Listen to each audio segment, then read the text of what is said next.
Pasar malam di alun-alun desa selalu ramai setiap akhir pekan. Lampu warna-warni dipasang sepanjang jalan. Suara pedagang berteriak menawarkan dagangan bercampur dengan dentuman musik dangdut dari panggung hiburan. Bau sate ayam, jagung bakar, dan gulali berbaur menjadi satu. Malam itu, suasana benar-benar meriah, seperti pesta kecil bagi warga desa. Di antara kerumunan itu, seorang pemuda bernama Raka baru saja selesai berbelanja. Ia membeli beberapa mainan untuk adiknya, juga jajanan sederhana untuk dibawa pulang. Kantong plastik di tangannya sudah penuh, dan wajahnya terlihat puas meskipun sedikit lelah. Hari itu ia memang sengaja bekerja lebih lama agar bisa mengajak adiknya ke pasar malam. Tapi karena adiknya keburu ngantuk, Raka pergi sendirian. Jam sudah menunjukkan hampir 10:30 malam. Sebagian orang mulai bubar, sebagian lagi masih sibuk menikmati suasana. Raka berpikir tidak baik pulang terlalu larut, jadi ia memutuskan untuk segera beranjak. Biasanya, ia melewati jalan utama yang ramai kendaraan. Jalan itu cukup panjang, tapi ada lampu jalan dan orang-orang masih lalu lalang. Namun, malam itu ia teringat ucapan salah satu temannya tentang jalan pintas di belakang pasar. Katanya, lewat sana lebih cepat sampai ke jalan besar dekat rumahnya. Hanya 5 menit berjalan, tidak perlu memutar jauh. Awalnya Raka ragu. Jalan pintas itu memang terkenal sepi dan jarang dilalui orang, apalagi malam hari. Tapi karena ia sudah capek, pikirannya berubah. Ia menghibur diri. Cuma sebentar kok. Lagian, biar cepat sampai rumah. Ia pun melangkah ke arah belakang pasar. Lampu-lampu berwarna makin redup di belakangnya, digantikan oleh jalan tanah yang diapit pepohonan. Suasana berubah drastis. Dari riuh keramaian, kini yang terdengar hanya suara jangkrik dan desiran angin malam. Raka berjalan pelan, mencoba tetap tenang. Ia menyalakan senter dari ponselnya untuk menerangi jalan yang gelap. Cahaya putih dari layar ponsel memantul ke dedaunan pisang yang bergoyang tertiup angin.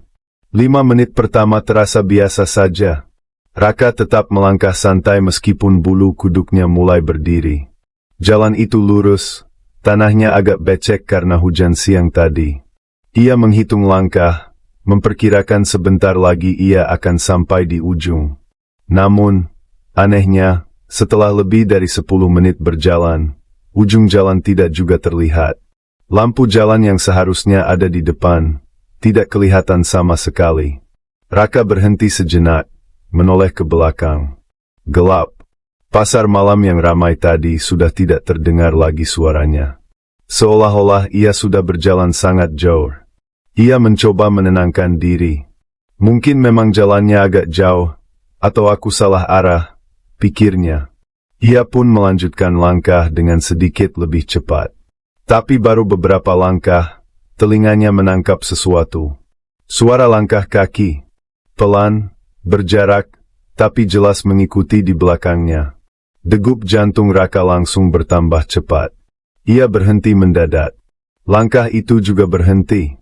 Ia menoleh cepat ke belakang, menyorotkan lampu ponsel ke arah jalan gelap. Tidak ada siapapun. Dengan napas berat, ia mencoba meyakinkan dirinya sendiri bahwa itu hanya perasaannya. Tapi ketika ia berjalan lagi, suara itu kembali terdengar. Satu langkahnya diikuti oleh satu langkah lain, berjarak beberapa detik. Raka mulai gelisah. Ia mempercepat langkahnya, mencoba mengabaikan suara aneh itu. Tapi bulu kuduknya semakin berdiri ketika tiba-tiba terdengar suara panggilan lirih dari arah belakang. "Dek!" Suara itu serak, dalam, dan pelan. Seperti suara orang tua yang lemah. Namun jelas sekali terdengar di telinga Raka. Ia menoleh cepat, sorot lampu ponselnya berputar mencari sumber suara. Lagi-lagi, tidak ada siapapun di sana. Raka menelan ludah. Tangannya gemetar memegang plastik belanjaan. Tubuhnya mulai berkeringat meski udara malam cukup dingin. Ia mempercepat langkah, hampir berlari kecil. Nafasnya terdengar putus-putus. Beberapa menit kemudian, Ia melihat sesuatu yang membuat langkahnya terhenti. Di tikungan jalan, berdiri sebuah rumah tua. Rumah itu berdinding papan dengan cat yang sudah mengelupas. Atapnya seng berkarat, sebagian bolong. Namun, yang membuatnya aneh, di teras rumah itu menyala sebuah lampu minyak kuning redup. Dan di sana, berdiri seorang nenek tua. Rambutnya panjang dan memutih, wajahnya penuh keriput. Ia memakai baju kebaya lusuh, dan senyum tipis terlukis di bibirnya. Tangannya terangkat, melambai pelan ke arah Raka. Singgah dulu, nak. Istirahat sebentar? Capek, kan? Suaranya lirih tapi jelas. Raka tertegun. Seluruh tubuhnya menolak untuk mendekat, tapi entah kenapa kakinya terasa berat untuk bergerak. Ada sesuatu dalam suara nenek itu yang membuatnya seakan terikat. Ia menatap rumah tua itu lekat-lekat. Perasaan aneh menyelimuti pikirannya. Ia yakin, rumah itu tidak pernah ada di siang hari. Jalan pintas ini sudah beberapa kali ia lewati ketika siang, dan ia hafal betul tidak ada rumah di tikungan itu. Raka mundur satu langkah, mencoba berpaling.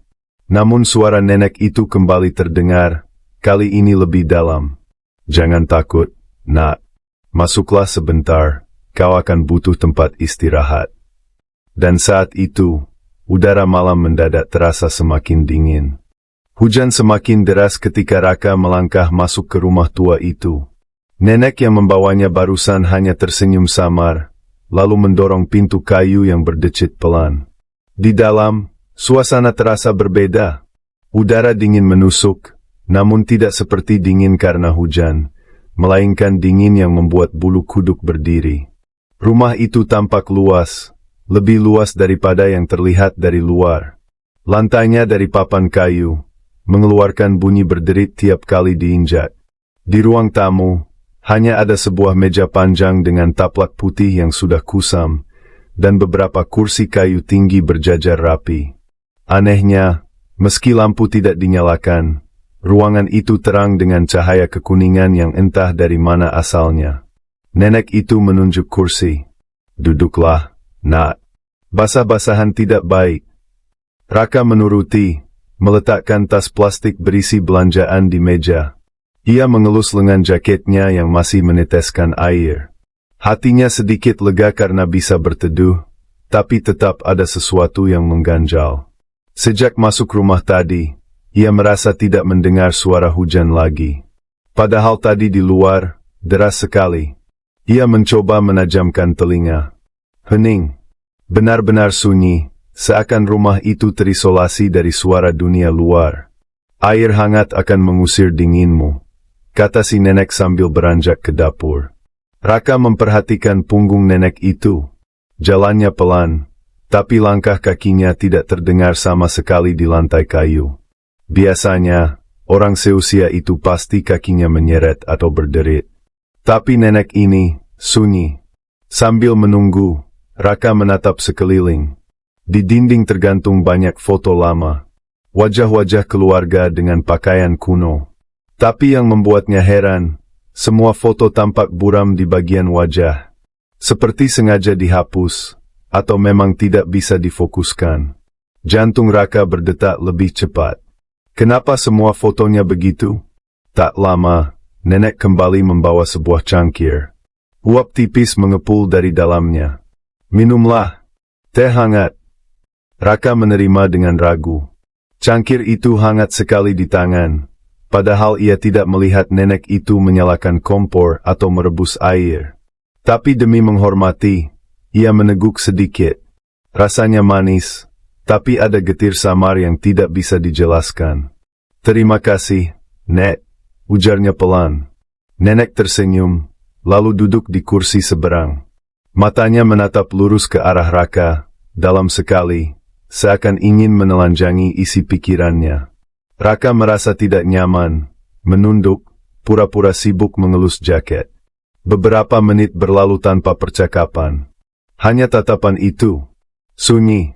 Sampai akhirnya Raka memberanikan diri bertanya, Nek, rumah ini, rumah siapa? Nenek itu tersenyum samar, keriput wajahnya semakin jelas. Rumah ini sudah ada jauh sebelum kampungmu berdiri. Banyak orang pernah singgah. Ada yang hanya sebentar, ada yang lebih lama. Jawaban itu membuat tengkuk Raka dingin. Lebih lama, maksudnya. Namun nenek tidak menjawab. Ia malah bangkit, berjalan ke sebuah pintu samping, lalu berhenti sebentar. Kalau ingin, kau bisa beristirahat sebentar. Hujan tak akan reda cepat-cepat. Raka mengangguk ragu. Ia memang capek, tapi firasatnya tidak enak. Ia menoleh ke jendela. Aneh sekali. Kaca jendela hanya memantulkan cahaya ruangan. Tidak ada bayangan hujan di luar. Tidak ada suara gemericik air. Apa aku masih di desa tadi?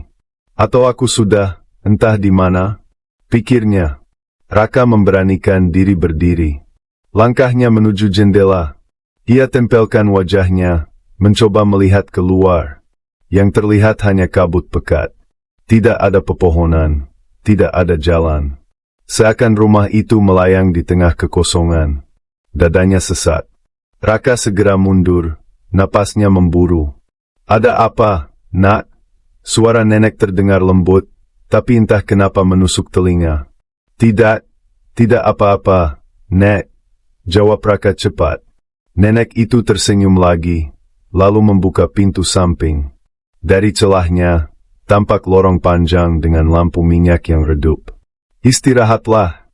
Kamarnya di ujung lorong. Raka menelan ludah. Setiap instingnya berteriak agar tidak masuk ke lorong itu. Tapi kakinya berat untuk menolak. Ia melangkah perlahan, melewati ambang pintu, masuk ke lorong kayu yang terasa semakin dingin. Di sepanjang lorong, banyak pintu berjajar di kiri kanan. Semua tertutup rapat.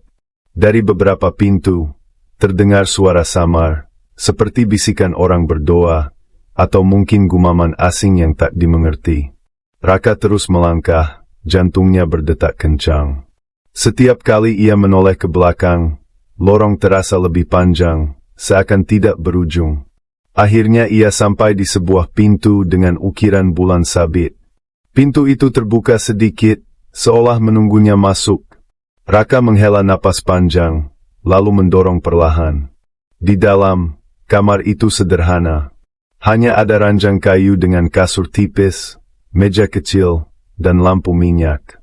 Tidak ada jendela, tidak ada hiasan lain. Raka duduk di tepi ranjang, menatap lantai. Hatinya makin tidak tenang. Ia merasa seperti seekor burung kecil yang masuk ke dalam sangkar, dan pintu sangkar baru saja dikunci. Tiba-tiba, dari bawah ranjang, terdengar suara ketukan pelan. Tok, tok, tok. Raka tersentak, menunduk cepat. Dari celah kasur, terlihat sesuatu seperti jari-jari hitam yang mencakar-cakar lantai kayu. Wajah Raka pucat. Ia ingin berteriak, tapi suaranya tercekat di tenggorokan. Dan saat itu juga, lampu minyak di meja mendadak padam, meninggalkan kegelapan pekat. Raka terdiam kaku dalam gelap. Nafasnya tercekat, tubuhnya gemetar. Dari bawah ranjang, suara tok, tok, tok, semakin cepat, diiringi suara gesekan kuku panjang di lantai kayu. Ia ingin lari, tapi kakinya terasa lumpuh. Hanya telinganya yang terus mendengar, dan matanya yang berusaha menyesuaikan dengan kegelapan. Tiba-tiba, sesuatu menyentuh pergelangan kakinya. Dingin, basah, dan bergerak perlahan seperti tangan manusia. Raka spontan menendang sekuat tenaga, lalu bangkit dari ranjang. Kursi kecil di samping meja terjatuh, menimbulkan suara berderak keras. Anehnya, begitu kursi jatuh, lampu minyak kembali menyala. Api kecil bergetar di dalam kaca lampu, menerangi ruangan dengan cahaya kekuningan. Raka buru-buru menunduk, mengintip ke bawah ranjang. Kosong. Tidak ada apapun. Namun di lantai kayu, jelas terlihat goresan panjang, bekas cakar, hitam pekat, seolah membakar kayu itu sendiri. Dadanya sesak. Ia tak bisa lagi bertahan di kamar itu. Tanpa pikir panjang, ia membuka pintu dan berlari keluar ke lorong. Lorong itu tampak lebih panjang dari sebelumnya. Lampu minyak di dinding redup, berkelip-kelip seakan hampir padam. Raka berlari sambil menoleh ke kanan kiri, melihat pintu-pintu yang tetap tertutup rapat. Dari balik pintu-pintu itu, terdengar suara-suara samar. Bisikan doa, tangisan lirih, bahkan ada yang seperti suara anak kecil tertawa pelan. Ini, tempat apa sebenarnya? Bisik Raka pada dirinya sendiri, napasnya tersengal. Ia mencoba mencari arah keluar, tapi lorong terasa tak berujung. Semakin ia berlari, semakin banyak pintu yang dilaluinya. Pintu dengan ukiran bunga, pintu dengan simbol aneh, bahkan ada satu pintu yang bergetar seakan ada sesuatu di dalamnya yang ingin keluar. Raka panik. Ia menoleh ke belakang. Aneh sekali. Jarak yang sudah ia lalui justru tampak lebih panjang. Tak ada tanda-tanda pintu kamarnya tadi. Tidak mungkin. Raka menutup wajahnya sebentar, mencoba menenangkan diri. Aku harus keluar. Harus keluar? Ia terus berlari, hingga akhirnya melihat cahaya terang di ujung lorong. Itu seperti pintu keluar. Hatinya sedikit lega. Ia mempercepat langkah, hampir jatuh saking terburu-burunya. Namun ketika sampai, pintu itu terbuka sendiri dengan bunyi kreet, pelan. Raka melangkah masuk, dan mendapati dirinya kembali di ruang tamu rumah itu. Meja kayu dengan taplak putih, kursi tinggi, dan foto-foto buram di dinding. Bagaimana bisa? Padahal aku berlari lurus tadi. Suaranya bergetar. Raka menoleh ke arah pintu depan. Mungkin ia bisa kabur keluar. Tapi begitu ia dekati, pintu itu tidak bergeming. Didorong sekuat tenaga pun, pintu tetap menempel pada kusennya, seakan menjadi bagian dari dinding. Saat itu juga, terdengar suara langkah kaki. Tok, tok, tok, pelan, mendekat dari arah dapur. Nenek itu muncul lagi.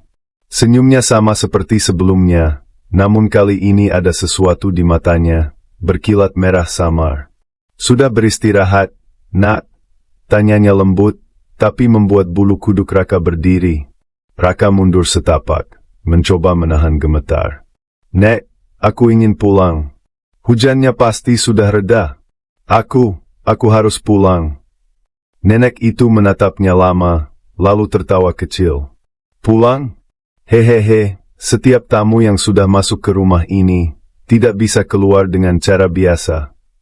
Raka membeku. Kata-kata itu menusuk jantungnya. Maksudnya apa, Nek?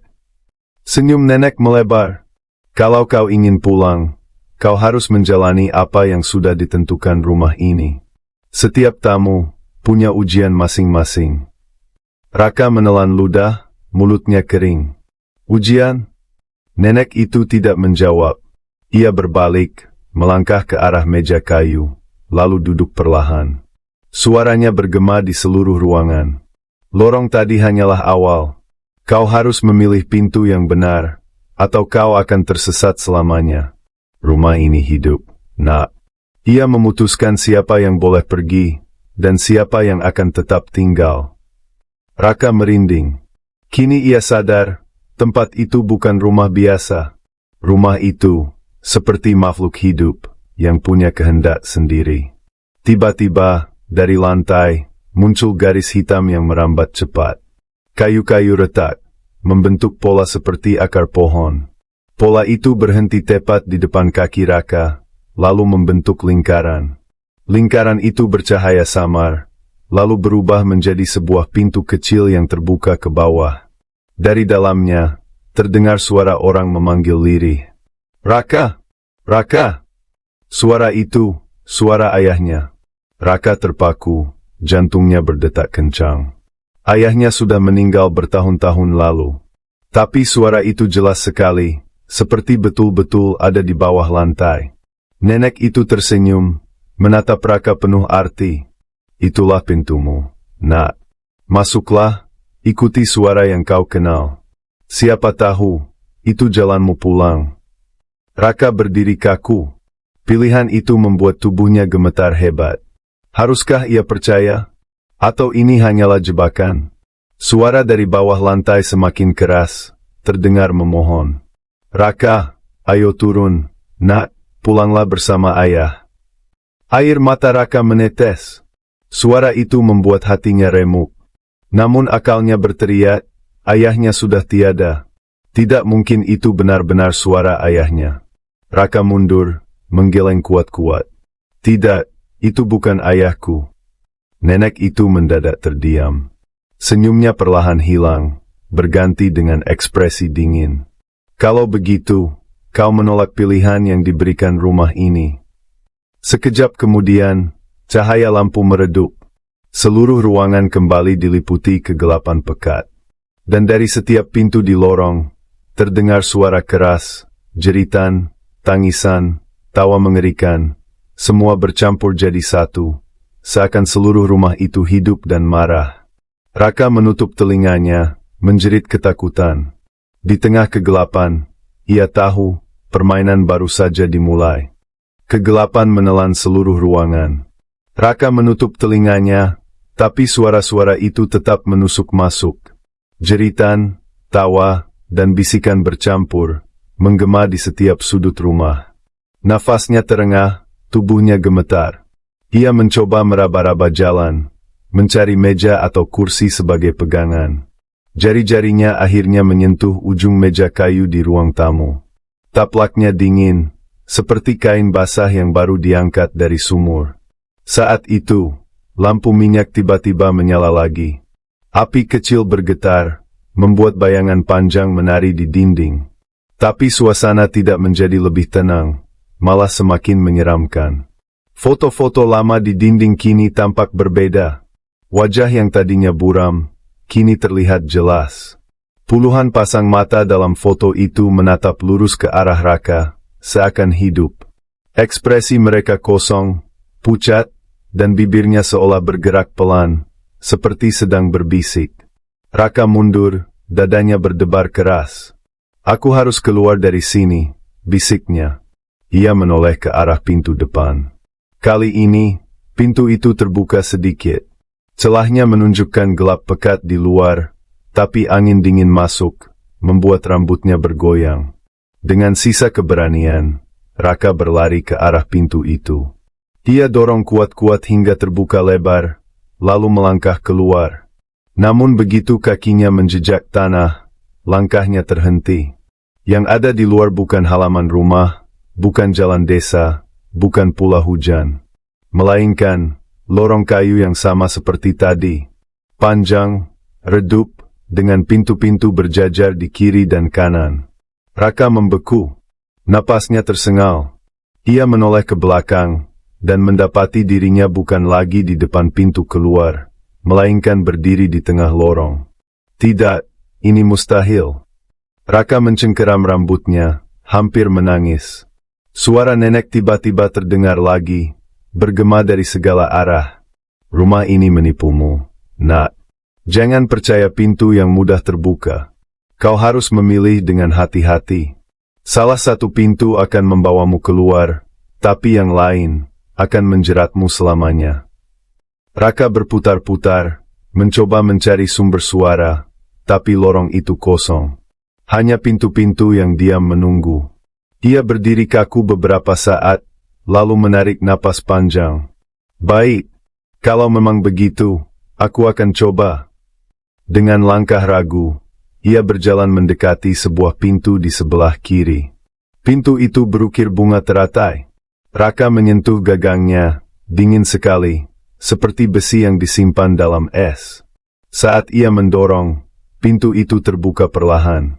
Di baliknya, ia melihat halaman rumah, jalan desa dengan pohon-pohon, dan suara hujan deras. Seolah dunia nyata yang ia kenal kembali. Raka terharu. Ini jalan keluar, serunya, lalu melangkah ke depan. Namun saat kaki kanannya melewati ambang pintu, ia merasakan sesuatu yang aneh. Tanah di luar bukan basah karena hujan, melainkan lunak, seperti lumpur. Ketika ia menunduk, matanya membelalak. Yang diinjaknya bukan tanah, melainkan puluhan tangan hitam pucat, bergerak-gerak seperti cacing, mencoba menarik kakinya masuk ke dalam. Raka berteriak kencang, segera menarik kakinya mundur. Pintu langsung tertutup keras berat. Di depannya, membuat lorong kembali sunyi. Dadanya naik turun cepat. Keringat dingin mengucur dari pelipis. Kalau aku salah pilih, aku bisa mati di sini, gumamnya. Ia berjalan lagi, mencoba pintu lain. Kali ini pintu di kanan, dengan ukiran bulan sabit. Begitu terbuka, ia melihat ruang tamu rumah nenek itu lagi. Meja kayu, taplak putih, dan foto-foto buram di dinding. Tidak, jangan sampai aku kembali ke sana. Raka menutup pintunya cepat, menahan rasa panik. Ia terus melangkah.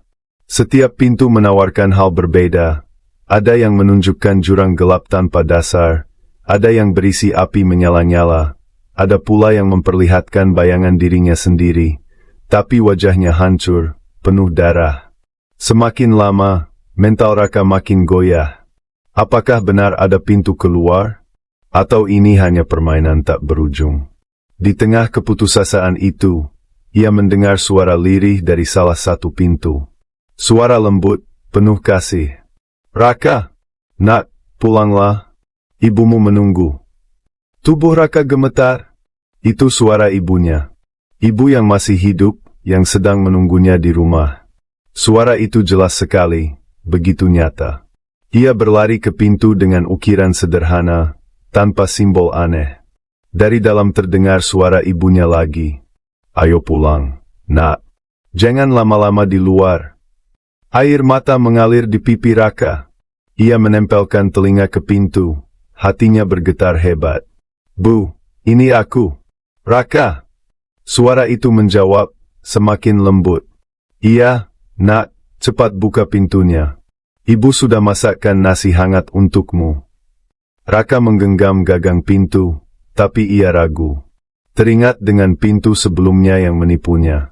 Tapi kali ini, suaranya benar-benar suara ibunya. Tidak ada yang salah. Dengan hati-hati, ia mendorong pintu itu. Sedikit demi sedikit, cahaya hangat masuk. Ia bisa melihat dapur rumahnya, meja makan, dan sosok ibunya berdiri dengan senyum lembut. Bu, suaranya parau, penuh haru. Tapi sebelum ia melangkah masuk, bayangan ibunya itu tiba-tiba menoleh ke arahnya. Wajahnya tetap sama, tapi matanya hitam pekat, tanpa bola mata. Senyum itu melebar tak wajar hingga hampir ke telinga. Ibumu, sudah lama menunggumu di sini, katanya dengan suara berganda, berat dan serak. Raka menjerit, segera menutup pintu keras-keras. Air matanya jatuh deras, tubuhnya gemetar hebat. Lorong kembali sunyi, hanya suara napasnya sendiri yang terdengar. Ia terduduk lemas, punggung bersandar ke dinding. Aku tidak bisa terus begini. Gumamnya lirih. Kalau salah pilih lagi, aku bisa terjebak selamanya. Tiba-tiba, suara nenek itu kembali terdengar, tapi kali ini tepat di telinganya. Benar sekali, nak. Kau hanya punya satu kesempatan lagi. Pintu terakhir yang kau buka, akan menentukan takdirmu. Raka menoleh cepat, tapi lorong kosong. Tidak ada siapa-siapa. Hanya pintu-pintu yang berdiri diam. Dengan gemetar, ia bangkit. Matanya menatap ke ujung lorong. Hanya ada satu pintu yang belum ia coba. Pintu tua, tanpa ukiran apapun. Hanya papan kayu polos, kusam, dan retak. Raka menelan ludah. Kakinya melangkah perlahan ke sana. Setiap detik terasa lama. Setiap langkah terasa berat. Ia berdiri di depan pintu itu, menutup mata sejenak. Kalau ini pintu yang salah, aku pasrah. Tangannya meraih gagang pintu, lalu mendorong perlahan. Cahaya terang menyilaukan matanya. Udara segar masuk, membuat dadanya lega. Ia melihat jalan desa, pepohonan, dan suara hujan yang deras kembali terdengar. Ini nyata, bisiknya, hampir menangis bahagia. Raka melangkah keluar, membiarkan hujan membasahi wajahnya. Ia berlari kecil menyusuri jalan, yakin kali ini ia benar-benar bebas. Namun ketika menoleh ke belakang, rumah itu sudah tidak ada. Yang tersisa hanyalah kebun kosong, dengan pohon-pohon berdaun basah. Raka berhenti, terengah-engah. Semua itu, apa benar nyata? Tapi di kejauhan, samar-samar ia masih mendengar suara nenek itu, tertawa kecil, menggema di telinganya. Hehehe, permainan belum selesai, nak. Raka berlari di bawah deras hujan. Nafasnya memburu, langkahnya berat karena tanah becek. Namun setiap tetes hujan yang membasahi wajahnya membuatnya lega. Setidaknya kini ia kembali ke dunia nyata. Tapi di dadanya masih ada rasa aneh. Bayangan rumah tua itu tak mau hilang dari pikirannya. Nenek itu, lorong tanpa akhir, pintu-pintu penuh jebakan. Semua terlalu nyata untuk disebut mimpi. Yang penting aku sudah keluar, gumamnya, mencoba meyakinkan diri. Ia terus berjalan menyusuri jalan desa. Hanya ada gelap, pohon-pohon basah, dan suara serangga malam. Tak lama, ia melihat beberapa lampu rumah warga dari kejauhan. Lega rasanya, seakan beban berat terangkat dari pundaknya. Namun, semakin ia mendekat, ada sesuatu yang janggal. Rumah-rumah itu terlihat asing. Bentuknya mirip, tapi berbeda. Atap lebih rendah, pintu lebih kecil, dan cahaya lampunya redup, berwarna kekuningan aneh. Raka mengerutkan kening. Ini, kampung yang mana? Ketika ia melangkah masuk, orang-orang muncul di teras rumah. Mereka berdiri diam, memperhatikannya. Tubuh mereka tampak normal, tapi wajahnya, buram, seperti foto-foto di rumah nenek tadi. Tidak ada mata, tidak ada hidung, hanya bayangan samar. Raka gemetar, mundur perlahan. Tidak, jangan bilang aku masih di dalam rumah itu. Orang-orang itu tidak bergerak, hanya menatapnya dengan wajah tanpa rupa. Lalu salah satunya mengangkat tangan, menunjuk lurus ke arah Raka. Suara berat menggema di udara. Pulanglah ke rumahmu. Rumahmu yang sebenarnya. Saat itu juga, tanah di bawah kaki Raka bergetar. Suara retakan terdengar, lalu bumi seakan membuka. Dari celahnya, muncul akar hitam bercahaya, melingkar-lingkar seperti ular. Raka berteriak, berlari sekuat tenaga meninggalkan kampung aneh itu. Ia menembus gelap, melewati pepohonan, hingga akhirnya melihat sesuatu yang membuatnya hampir menangis bahagia. Masjid kecil di desanya sendiri. Lampu masjid menyala terang, dan suara azan subuh berkumandang. Ya Allah, aku benar-benar kembali. Raka menutup wajahnya dengan kedua tangan, menangis lega. Ia berlari ke arah masjid, masuk ke halaman, lalu bersujud di tangga depannya. Tubuhnya gemetar, tapi kali ini karena haru. Beberapa warga yang hendak salat subuh menoleh ke arahnya. Mereka tampak kaget melihat Raka basah kuyup, wajah pucat, dan tubuh gemetar. Raka, dari mana saja kamu? Semalam kami mencarimu, tapi tidak ketemu, ujar salah satu warga. Raka menatapnya dengan mata berkaca-kaca. Aku tersesat, Pak. Tapi alhamdulillah, aku bisa pulang. Warga itu mengangguk pelan, membantu Raka berdiri. Mereka membawanya masuk, memberinya kain kering, dan menenangkan. Namun ketika Raka duduk di pojok masjid, pandangannya tertuju ke jendela. Hatinya kembali bergetar. Di luar, di balik kabut tipis pagi hari, ia melihat sosok nenek itu berdiri. Jauh, tapi jelas. Nenek itu tersenyum, lalu mengangguk pelan sebelum perlahan menghilang. Raka tertegun, tubuhnya kembali dingin. Jadi semua itu belum benar-benar selesai. Ia menutup mata, berdoa dalam hati, berharap kejadian mengerikan itu tidak akan pernah datang lagi. Tapi jauh di lubuk hatinya, ia tahu rumah itu masih ada, menunggu tamu berikutnya. Dan tawa nenek itu akan selalu bergema di kepalanya. Hehehe, permainan ini tak akan pernah berakhir.